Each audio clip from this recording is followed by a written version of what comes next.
Chamber elections జరుగుతున్నాయి. 28న polling ఉంది. ఫస్ట్ నామినేషన్ మీరేశారు. గీతా నుంచి ఇంకా కాంపౌండ్ నుంచి ఇంకా కొంతమంది వేశారు. బట్ ఏంటంటే లాస్ట్ రిజల్ట్స్ అదే నా ఫైనల్ లిస్ట్ వచ్చినప్పుడు మీ పేరు విత్డ్రా చేసుకున్నారు. అంటే ఎగ్జిబిషన్లో కానీ డిస్ట్రిబ్యూషన్లో కానీ ప్రొడక్షన్ 3 ఫీల్డ్స్లోనే చాలా యాక్టివ్గా ఎక్స్పీరియన్స్డ్ పర్సన్ మీరు.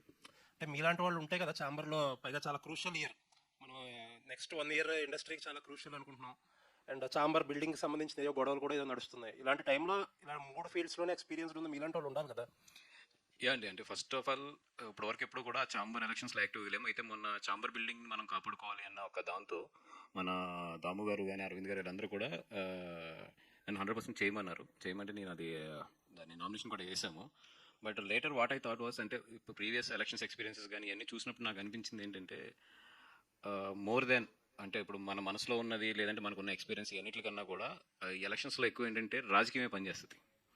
అంటే కరెక్ట్గా సినిమాలు చేసే ప్రొడ్యూసర్స్ ఇప్పుడు మనం ఒక 25-30 మెంబర్స్ ఉంటే కొంచెం ఫీల్డ్కి దూరంగా ఉండి ఒక ఎక్స్పీరియన్స్ ఉన్న ప్రొడ్యూసర్స్ మిగతా 300 మంది 400 మంది ఉంటారు. వాళ్ళంతా కూడా ఎట్లా ఉంటుందంటే ఎలక్షన్ అనేది మోర్ దెన్ ఇప్పుడు ఎవరు యాక్టివ్గా ఉన్నా ఇప్పుడున్న ప్రజెంట్ ట్రెండ్లో ఎవరు సబ్జెక్ట్లో ఎన్నిటికన్నా కూడా ఎక్కువ రాజకీయం మీద డిపెండ్ అయి ఉంటుంది. దానికి చాలా వర్క్ చేయాల్సి వచ్చింది.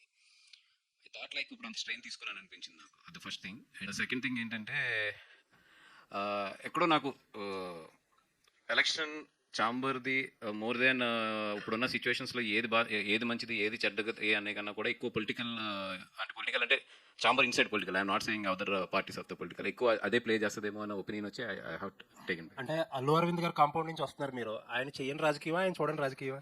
అరవింద్ గారు మానేశారండి. అందుకని ఆయన నిజంగా ఇదివరకు ఉన్న యాక్టివ్ అంటే ఏమంటాం దాన్ని మనం ఆయన పట్టుకుని చాంబర్ని నిజంగా ఎస్ అనేది ఉంటే డెఫినెట్గా నేను ఎదురుకి వెళ్ళేవాను. బట్ ఆయన కూడా ఏంటంటే ఇప్పుడు సో మెనీ విషయాల్లో ఆయన కూడా బిజీ ఉన్నారు. అండ్ రెండోది ఏంటంటే